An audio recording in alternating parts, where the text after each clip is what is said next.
Okay, I wanted to talk about a TV show that I think is one of the best in the past 10 years. I'm almost tempted to say the best TV show since Breaking Bad, but this one for me, I'm completely impressed with. And it features one of the most well written characters, most interesting characters I've seen in a long time, probably since Walter White. The character's name is Jackson Lamb. The show is Slow Horses.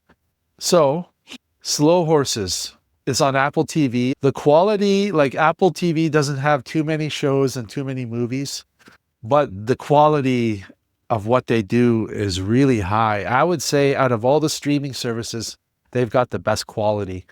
Netflix has a big budget and they put a lot of money into a lot of movies and shows.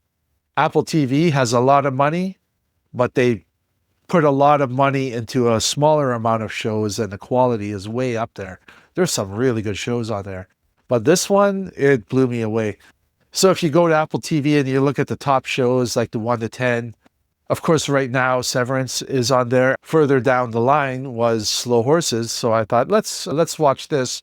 I love Gary Oldman, and I've heard a few people say that it's an amazing show. And they were completely right. It's incredible. It's not profound. It's basically a really good spy show that's funny, but it's not a comedy, nor is it a drama or 100% action. The central character of the show, Jackson Lamb, played by Gary Oldman, who, in my opinion, is one of the greatest actors of all time. I've been a big fan of his my whole life. And this, you haven't seen him like this before. He's playing a disgruntled MI5 agent. He's a total pig. He doesn't shower. He eats like shit. He drinks. He smokes. He doesn't keep himself looking very good. I don't even think he has a place to live. He lives in the office. So the premise of the show, the reason it's called Slow Horses is because the MI5 has sort of a satellite office further down the road in London from MI5 headquarters. It's an old building called Slough House. So everybody who works there, they're called Slow Horses. The Slow Horses are basic rejects of the MI5. They've either got personal issues that aren't compatible with the service, they messed up somewhere, or sometimes it's a mystery why they've been sent there, that somebody just doesn't like them. So they're all clumped together in this old place. And when you got those personalities all together, it creates some really good situations for writing. And that's what the writers do with this. And they do such a good job. It's based on a book series called Slough House. It's a show that really successfully combines espionage elements, which could be based on a lot of real things, with kind of a dysfunctional family comedy in a way.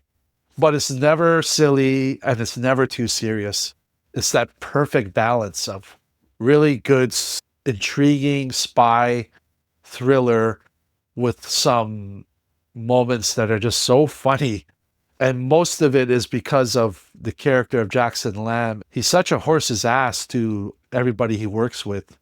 And all the actors really play off each other, especially between him and his assistant named Catherine Standish. So right now there's 4 seasons of this show. The first one deals with a kidnapping. The second one is an assassination of a retired MI5 spy. The third one is, and the other 2 seasons, I know one has to deal with a bombing and one has to deal with Russians. And there's kind of like this over story arc from about Jackson Lamb and his history. And it's basically like that Japanese concept or the Chinese kind of martial arts concept where you have somebody who's a master at fighting or an assassin, but he poses as a drunken fool or homeless. And Jackson Lamb is kind of one of those characters where everybody underestimates him. He appears like this total slob, but it turns out he's this efficient, legendary assassin. But he never plays that up at all. At a certain point, you believe that he's not actually pretending just to protect himself. He actually is a slob who happens to be really good at killing and figuring out vast conspiracies. So there's 4 seasons. They're working on a fifth one coming out. It's so good. I would recommend just signing up for Apple, binging them all seasons. And yeah, so that's my big recommendation is Slow Horses. It's a very well written show. It's so entertaining. And it's all killer and no filler. There's not like one shitty episode that goes back and talks about somebody's history. You don't have flashbacks to characters that died. When somebody dies, that's it. They're gone. And that's one thing that drives me nuts about a lot of shows is that you know that an actor has a certain contract obligation when they have them coming back in the seasons after they died just for a stupid flashback. None of that in this show. This is a really good show. And it's, like I said, all killer, no filler, perfect espionage stuff that makes you want to actually research what they're talking about. And Gary Oldman, what an incredible actor. But they gave him a lot to chew on with the script because the character is just so well written and so funny that it's worth watching just for his performance alone. Anyways, Slow Horses, seasons 1 to 4, excellent. Check it out. Dweeb out.